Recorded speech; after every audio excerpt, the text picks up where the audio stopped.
दिवाळीच्या सर्वांना खूप शुभेच्छा. ही खूप पुरातन काळातली एक कथा आहे.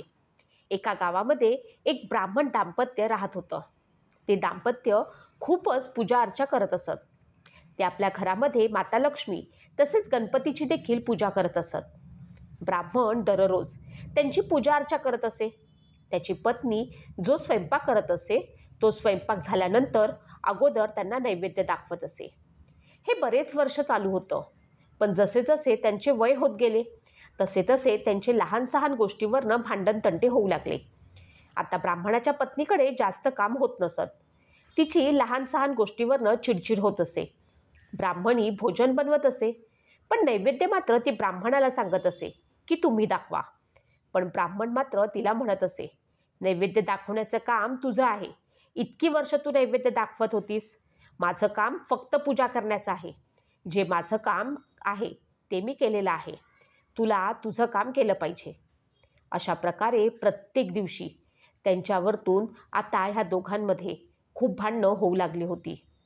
या अशा रोजच्या भांडणातच त्यांचे आता दिवस निघून जाऊ लागले होते.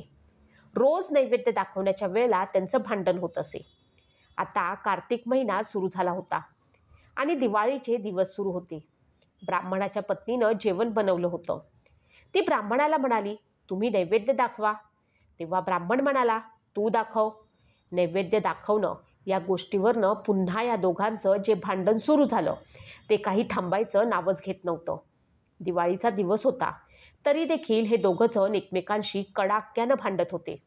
तेव्हा त्यांच्या घरातील गणपती माता लक्ष्मीला म्हणाले, माते, हे दोघेजण रोज नैवेद्य दाखवण्यावरनं भांडत असतात. आता आपण इथून निघून दुसऱ्यांच्या घरी जाऊया.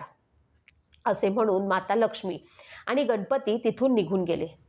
तिथून निघाल्यावरती काही अंतरावरती त्यांना एक घर दिसलं आणि ते त्या घरात प्रवेश करू लागले. तेथे गेल्यावरती त्यांनी पाहिलं की तेथे देखील दोन्ही जावाजावांमध्ये भांडण सुरू आहेत. घराचं अंगण अगदी खराब होतं. खरकटे भांडे इकडे तिकडे पसरलेले होते. सर्वत्र दुर्गंध सुटलेला होता आणि माशा देखील येत होत्या. ते सारं पाहून माता लक्ष्मी गणपतीला म्हणाली, आपण इथे थांबू शकत नाही. आपण दुसरं एखादं घर शोधूया, कारण मी इथे 5 मिनिट देखील वास्तव करू शकत नाही. लगेच ते दोघेजण त्या घरातून निघाले आणि थोड्या अंतरावरती असलेल्या दुसऱ्या एका घरात गेले. इथे गेल्यावरती त्यांनी पाहिलं की त्या घरात देखील सासू आणि सुनेमध्ये भांडण सुरू होतं. तिथे देखील सर्वत्र पसारा पडलेला होता. कुठेही भोजनाची काहीही व्यवस्था नव्हती. त्यानंतर ते तिथून निघून तिसऱ्या घरी गेले. तेव्हा तिथे देखील नणंद आणि भावजईमध्ये कडाक्याचं भांडण सुरू होतं. तिथून ते पुढच्या घरात गेले तर भावाभावांमध्ये भांडण सुरू होतं. अशा प्रकारे ते जितक्या घरांमध्ये गेले तिथे प्रत्येक घरामध्ये कुठे ना कुठे काही ना काहीतरी भांडण सुरू होतं आणि सर्वत्र पसारा हा पडलेलाच होता. तेव्हा माता लक्ष्मी गणेशाला म्हणाली, पुत्रा, कुठेही आपल्या भोजनाची व्यवस्था मला दिसत नाही. तेव्हा आपण त्या ब्राह्मणाच्या घरी परत जाऊया. असे म्हणत दोघेजण पुन्हा ब्राह्मणाच्या घरी आले.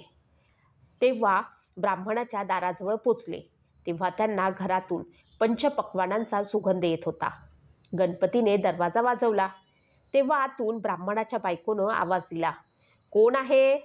तेव्हा गणपतीनं तिला सांगितले, दार उघडा, आम्ही आहोत. तेव्हा ब्राह्मणाची पत्नी म्हणाली, मी दरवाजा उघडणार नाही. तुम्ही अगोदर निघून गेलात आणि आता का आलात? तिचे असे बोलणे ऐकून गणपती म्हणाले, माते, आता दरवाजा उघडा. आम्ही यापुढे कुठेही जाणार नाही. तेव्हा ती ब्राह्मणी म्हणाली, मी हे कसं मान्य करू की तुम्ही पुन्हा इथून जाणार नाही? अगोदर तुम्ही मला वचन द्या, तरच मी दरवाजा उघडेल. तेव्हा लक्ष्मी माता त्या ब्राह्मण पत्नीस म्हणाली, बोल, तुला काय हवं आहे?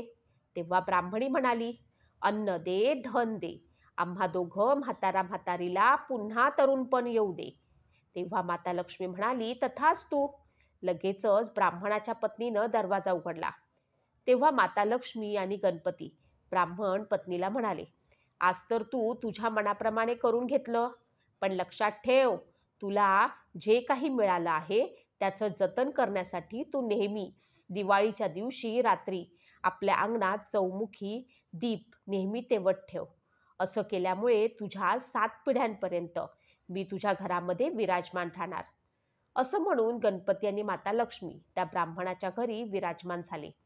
जसे त्या वृद्ध पती-पत्नीवरती माता लक्ष्मी आणि गणपतीने कृपा केली, तशीच ती तुम्हा आम्हावरही करो, अशीच सर्वांसाठी सदिच्छा. माता लक्ष्मीला संपत्ती आणि समृद्धीचं प्रतीक मानलं जातं. मान्यतेनुसार संपत्ती आणि समृद्धीमुळे देवी लक्ष्मीचा गर्व होतो. याच कारणामुळे भगवान विष्णूंना त्यांचा गर्व संपवायचा होता. म्हणूनच त्यांनी माता लक्ष्मीला सांगितलं, जोपर्यंत स्त्री आई होत नाही तोपर्यंत ती पूर्ण होत नाही. माता लक्ष्मीला मुलगा झाला नाही, त्यामुळे भगवान विष्णूंचे म्हणणे ऐकून ती खूप निराश झाली. मग ती मदत मागण्यासाठी माता पार्वतीकडे पोचली. माता पार्वतीला 2 मुलगे होते, म्हणून तिने माता लक्ष्मीला सांगितलं की ती आपला एक मुलगा दत्तक घेऊ शकते. माता पार्वतीला माहीत होतं की लक्ष्मीजी एका जागी फार काळ थांबत नाहीत, त्यामुळे ती मुलाची योग्य काळजी घेऊ शकत नाही. पण तिची वेदना समजून माता पार्वतीनं तिला आपला मुलगा गणेश दिला.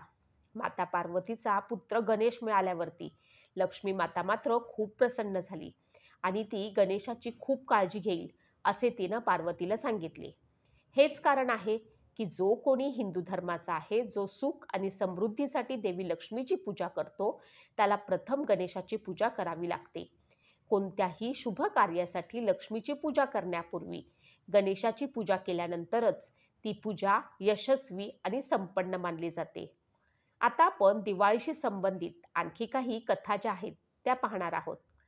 14 वर्षाचा वनवास संपवून रामचंद्र सीतेसह अयोध्येला परत आले. तो याच दिवसात श्रीरामांचं स्वागत करण्यासाठी प्रजाजनांनी संपूर्ण नगरीत दिवे प्रज्वलित केले होते असे सांगितले जाते. पण त्यावेळी त्याचे स्वरूप आजच्यापेक्षा खूप भिन्न होते. प्राचीन काळी हा यक्षांचा उत्सव मानला जायचा. अंधार दूर करून प्रकाशाचं अस्तित्व निर्माण करणारा दीपमांगल्याचे प्रतीक मानला जातो. याच्या प्रकाशानं आपल्या जीवनातील अंधकार दूर व्हावा म्हणून हा दीपोत्सव साजरा केला जातो. दुसरीकडे महाभारत काळात श्रीकृष्णाने अत्याचारी नरकासुराचा वध केल्यानंतर गोकुळवासियांनी आपला आनंद दिवे लावून व्यक्त केल्याची कथा प्रचलित आहे. आणखी एक कथा आहे. देवीने महाकालीचे रूप धारण करून राक्षसांचा वध केला होता. त्याचा वध केल्यानंतरही महाकालीचा क्रोध कमी झाला नव्हता. तेव्हा भगवान शंकराने स्वतः देवीचरणी लोटांगण घातले. शंकरांच्या शरीर स्पर्शानं महाकालीचा क्रोध शांत झाला.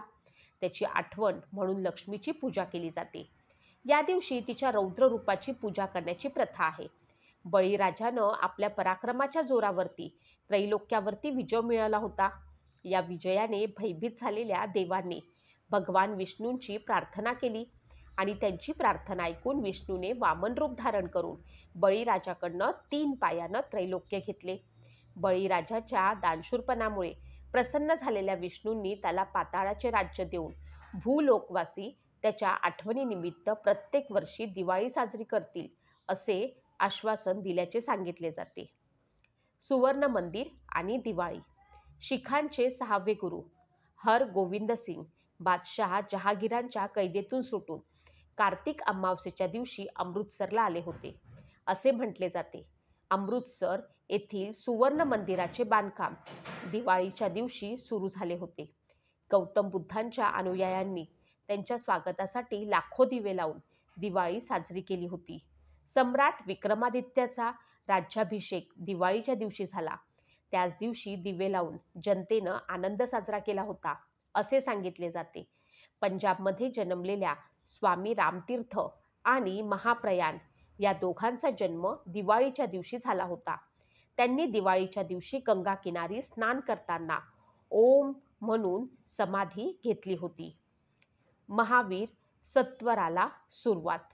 जैन धर्माचे 24वे तीर्थकर भगवान महावीर यांनी दिवाळीच्या दिवशीच बिहारमधील पावापुरी येथे अवतार सांगता केली होती.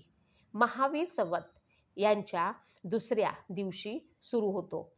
त्यामुळे अनेक प्रांतातील लोक याला नवीन वर्षाची सुरुवात असे मानतात. प्राचीन जैन धर्मात ग्रंथात दीपोत्सवाचे वर्णन आहे. महावीर निर्वाणांमुळे जी अंतर्ज्योती कायमची विझून गेली होती तिची कमतरता पूर्ण करण्यासाठी आपण बहिर्ज्योतीचे प्रतीक म्हणून दिवे लावू, असे कल्पसूत्रात सांगितले आहे. मोगल वंशाचे शेवटचे सम्राट बहादूर शहा जफर दिवाळी सणाच्या रूपात साजरी करत असत, असे सांगितले जाते.